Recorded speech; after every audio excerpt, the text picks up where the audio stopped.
Hoje vamos falar do pinta-roxo de queixo preto, um passarinho granívoro do norte da Europa que é muito raro em Portugal, mas já cá apareceu e é disso que vamos falar também. Para começar, boas-vindas ao José Sousa e boas-vindas a todos os que nos estão a ouvir e a acompanhar estas conversas. Olá a todos. Então, pinta-roxo, queijo preto, não é? Exato. Este passariformes teria aqui muito tema de conversa, mas vamos começar precisamente por aquilo que referiste agora, que é, ele já nos visitou. Já, isto é uma ave do norte da Europa, já vamos falar disso em mais detalhe. Existem alguns registros em Portugal, não muitos, mas existem. O primeiro registro que se conhece e que está publicado com fotografias foi em 1977, em Vila do Conde, na margem direita do Rio Ave, em que, nesse dia, em 12 de novembro de 1977, foram capturados 4 indivíduos, 4 de uma só vez. Penso eu, não tenho agora a certeza, porque não tenho aqui o artigo original, mas penso que numa rede de anilhagem. Destes 4, houve um que morreu, houve outro que fugiu e os outros 2 foram conservados em cativeiro. Esta observação está publicada com fotografias das aves em cativeiro, na revista Cianopica. Foi publicada em 1978 ou 79. A Cianopica era uma revista que já não se publica, mas que se publicava nas décadas de 60, 70 e 80. Era a revista da Sociedade Portuguesa de Ornitologia, que foi fundada na década de 60, era dirigida pelo professor Joaquim dos Santos Júnior e tinha sede no Porto. E, portanto, havia um grupo bastante ativo nessa região do Grande Porto, e então penso que foi por pessoas desse grupo, da SPO, que se deu esta captura. 4 indivíduos, então, em Vila do Conde, em novembro de 77. 8 anos depois, também em novembro, houve uma ave capturada na mesma região, mais concretamente em Amorim, no concelho da Póvoa de Varzim, em 3 de novembro de 1985. Este registro também foi publicado na revista Cianopica. E depois houve um terceiro registro em 1994. Este foi no Cabo Especial. Penso, se não estiver enganado, penso que é o único que até hoje foi homologado pelo Comitê de Raridades, neste caso ainda era pelo Comitê Ibérico de Raridades, em 1994.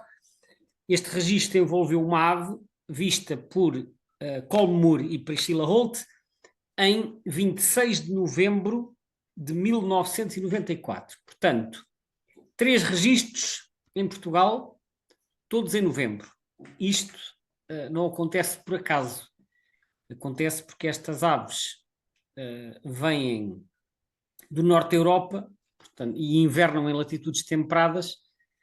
São raras nas nossas latitudes, mas quando cá chegam, normalmente é no outono. E, portanto, temos estes 3 registros, e depois há um quarto registro que está referido no Portal Aves de Portugal. Este creio que não está homologado, não tenho a certeza, de um indivíduo na zona de Sagres em 6 de outubro de 2013. Portanto, um bocadinho mais cedo que os anteriores, mas também no outono, de uma ave vista pelo Simon Waits. Isto no continente. Depois, há alguns registros nos Açores. O livro The Birds of the Iberian Peninsula refere pelo menos 2 registros nos Açores.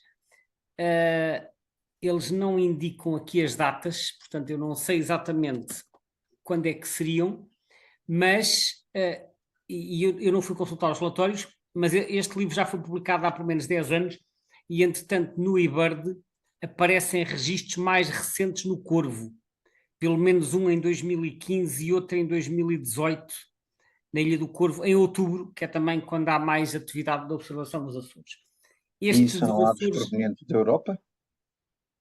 no caso das aves dos Açores, eu não sei qual era a subespécie, mas eventualmente até viriam, podem vir da América do Norte, porque esta espécie também nidifica na América do Norte, poderiam vir da Islândia ou até poderiam vir da Groenlândia.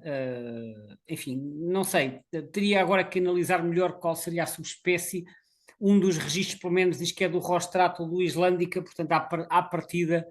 Mas essa subespécie é holártica, portanto, nidifica quer na América do Norte, quer na Europa, e, portanto, é muito, muito difícil dizer a origem. As origens possíveis é Europa continental, Islândia, América do Norte.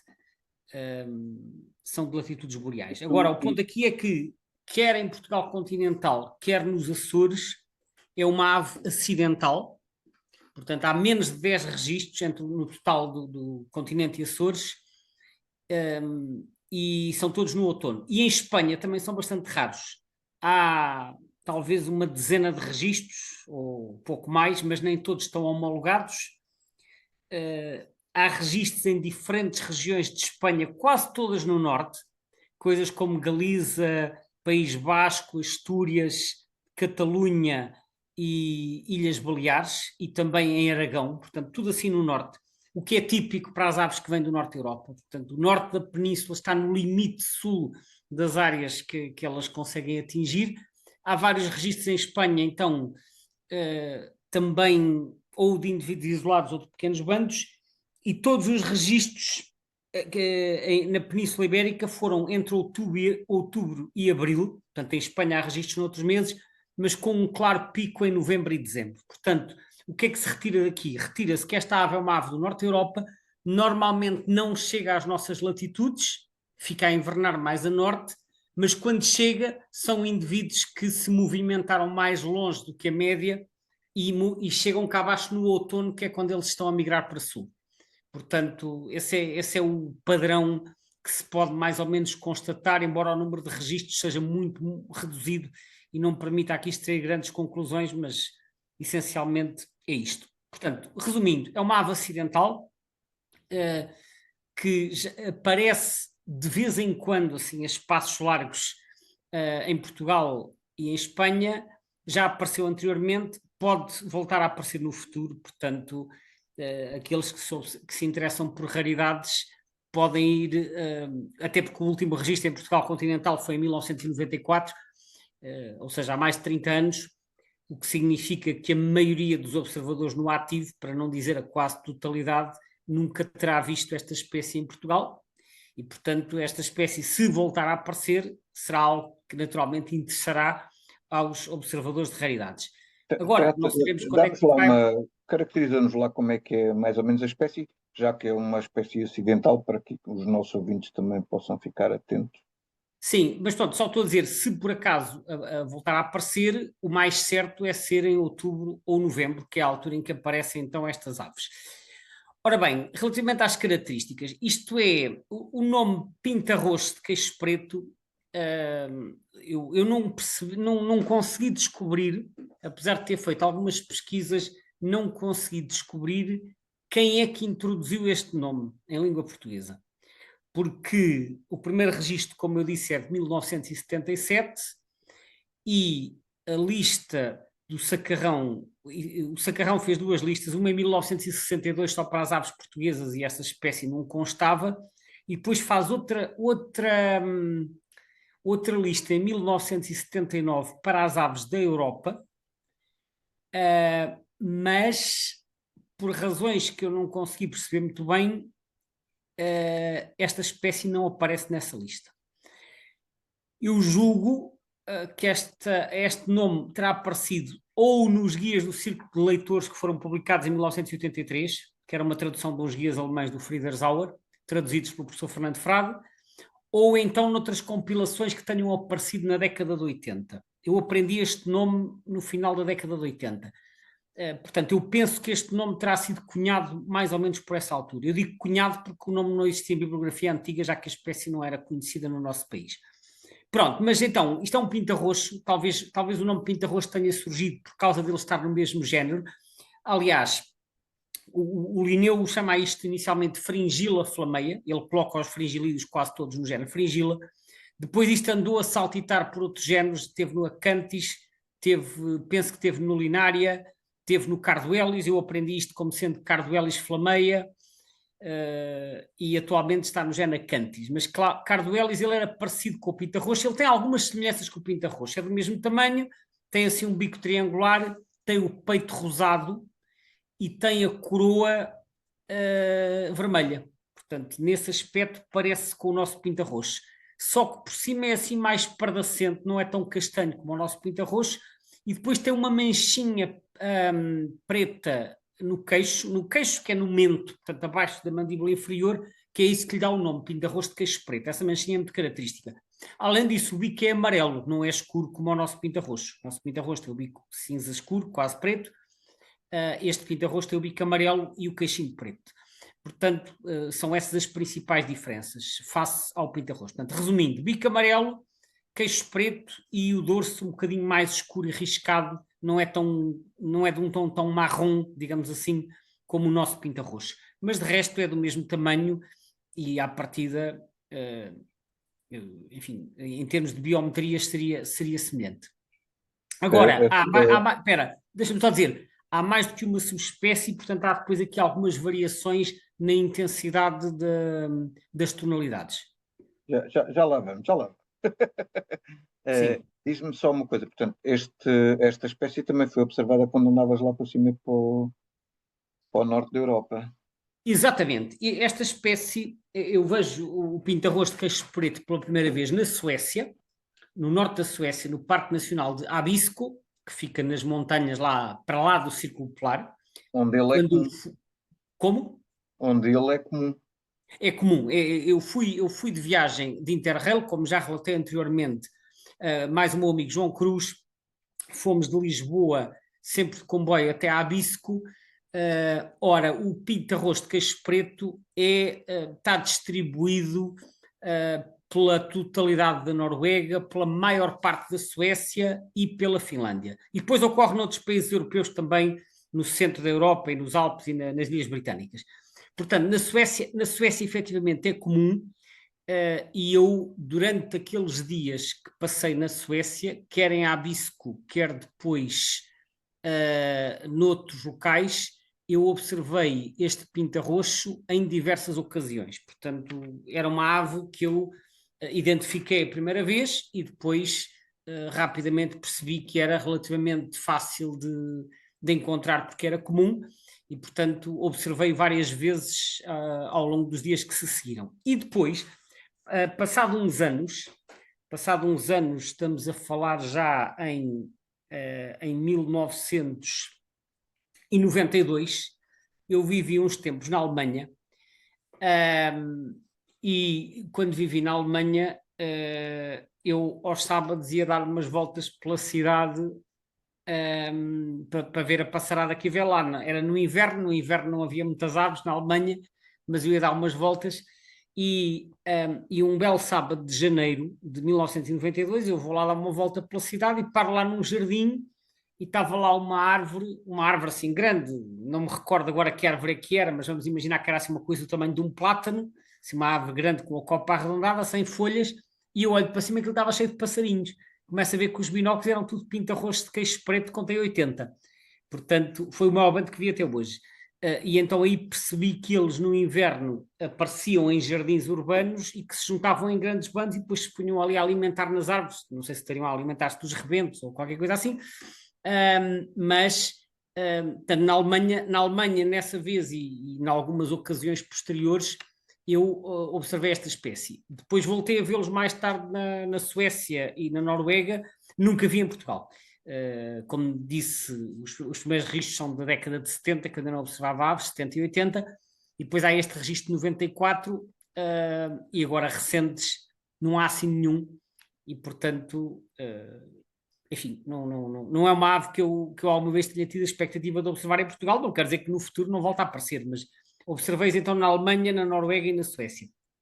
Uma coisa curiosa quando nós olhamos para o mapa da distribuição no site do EBBA é o facto que é uma espécie com uma série de quadrículas azuis, revelando, digamos, uma expansão em termos de território. Sim, eles têm estado a expandir-se, mas é uma expansão que é um bocadinho difícil de interpretar, porque, por um lado, portanto, antes de descrever a expansão, se calhar é melhor caracterizar a distribuição. Como eu disse, eles distribuem-se, por um lado, pelos países nórdicos, que é talvez a região onde são mais abundantes, depois pelas Ilhas Britânicas, também são razoavelmente comuns, pela Islândia, e depois na Europa Central, historicamente, a principal zona de ocorrência era os Alpes, ao longo de uma faixa que apanhava o leste de França, Suíça, Áustria e norte de Itália. Mas em anos recentes, eles têm-se estado a expandir para um tipo de região onde não ocorriam, que é as zonas mais baixas, nomeadamente na Alemanha e na Dinamarca, porque eles na Alemanha, não, na Dinamarca já ocorriam, é mais assim na Alemanha, numa grande parte da Alemanha, em que eles não ocorriam, e também no sul da Suécia, que também não é uma zona de montanhas, portanto fica a sensação que eles estão a ocupar um bocado outro tipo de habitats fora dos habitats tradicionais. Por outro lado, tem estado a diminuir no norte de França e no leste de Inglaterra. Portanto, é como se estivesse a haver uma transferência de umas áreas para outras. Mas a Islândia, por exemplo, está cheia de quadrículas azuis. A Islândia, sim, na periferia, mas repara que quando são quadrículas só na periferia, às vezes são quadrículas que já estão meio em terra, meio no mar, às vezes isso também pode ter a ver com o grau de cobertura dos projetos. Portanto, Okay. obviamente que são mais azuis, na Islândia não há quadrículas cor de laranja, portanto pode de facto estar a haver uma expansão. Mas o facto de haver depois aqui também umas manchas cor de laranja no oeste de Inglaterra e no norte de França sugere que eles estejam a desaparecer de certas áreas. Agora, não sei se isto está suficientemente estudado para se perceber os motivos destas alterações de distribuição. Eles É dizem... que o site do Lista Vermelha refere, no IUCN, refere que a população europeia tem flutuado, não, ou seja, que há uma tendência para redução na América do Norte, etc, mas que na Europa que a coisa tem flutuado, é o que diz aqui. Sim, porque repara, vamos ver, eles estão em expansão numas áreas, em redução, em diminuição noutras. Quando nós, eu não tive a ver dados quantitativos, mas quando nós olhamos, quando nós cozinhamos tudo, a população no total pode-se manter estável, ainda que esteja a mudar de uns sítios para outros, né? Porque as aves às vezes vão se adaptando às alterações que nós fazemos no território, abandonam uns sítios e vão se fixar noutros e a população mantém-se, não está aí no mesmo sítio. Ou seja, nós não nos podemos esquecer que todos estes processos são muito dinâmicos e as aves muitas vezes respondem, até de forma bastante rápida, às alterações que ocorrem no meio. Nós às vezes até temos alguma dificuldade em acompanhar isso, porque eu acho que nem sempre há programas para acompanhar estas coisas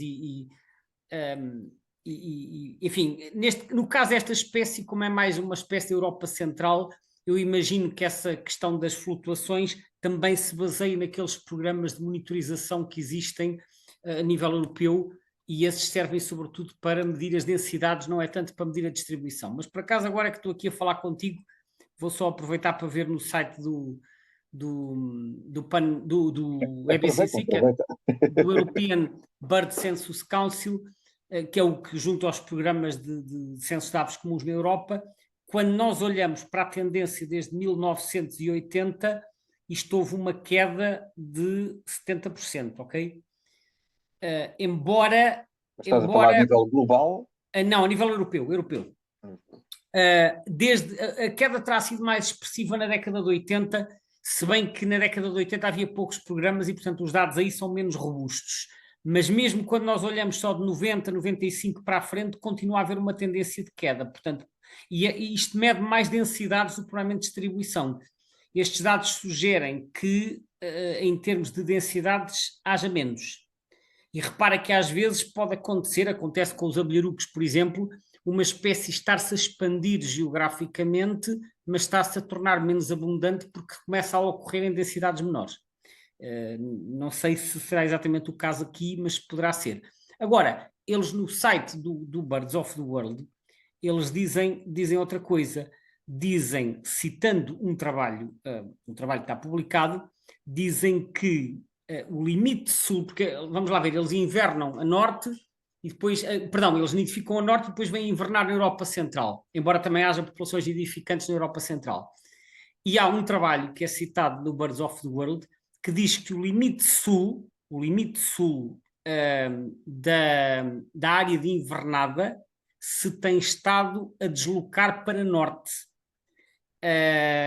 E eles medem isto a partir das irrupções, e que isto se tem estado a deslocar para norte, presumivelmente como consequência das alterações climáticas. Mas eu não sei, eu não consultei o artigo, só vi a referência, e como esta ave ocorre na Europa e na América do Norte, eu não sei se esta análise foi feita a nível da Europa ou a nível da América do Norte. Pode ter sido na América do Norte, porque eles têm muito mais referências para as aves da América do Norte. Portanto, há aqui muita coisa que não se sabe. A única coisa que nós temos de dizer com segurança é nós, estou a dizer, Península Ibérica, estamos fora da área normal da ocorrência da espécie, porque eles invernam, eu assim olhando para o mapa diria que eles invernam até aos 50 graus norte, mais ou menos, de latitude, é o limite sul da área de invernada, 50, 47, 48, portanto, digamos que descem ali até à latitude dos Alpes e de Paris, ou ao centro de França, não descem muito abaixo disso. Portanto, estamos a falar de 45, 46 graus. E a área de nidificação depois é mais para o norte.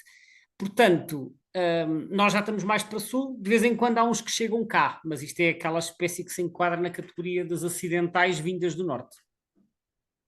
Em 1900 e troca o passo, quando viste esta espécie pela primeira vez, na realidade ainda havia, se não me engano, 3 espécies de pinta-roxo deste género, não é? Havia...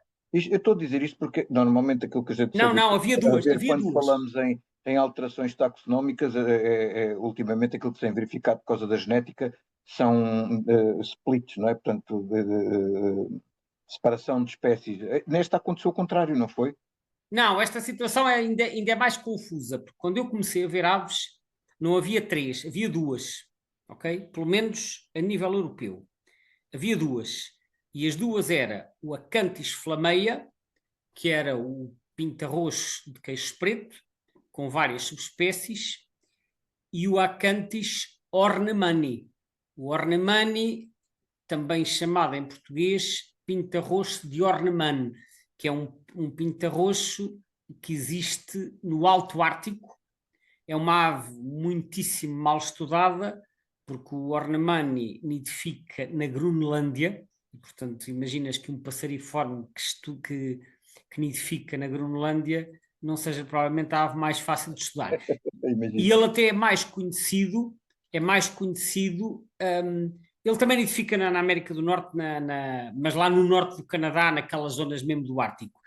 E depois ele é conhecido mais por aparecer no inverno, nomeadamente no Norte da Europa.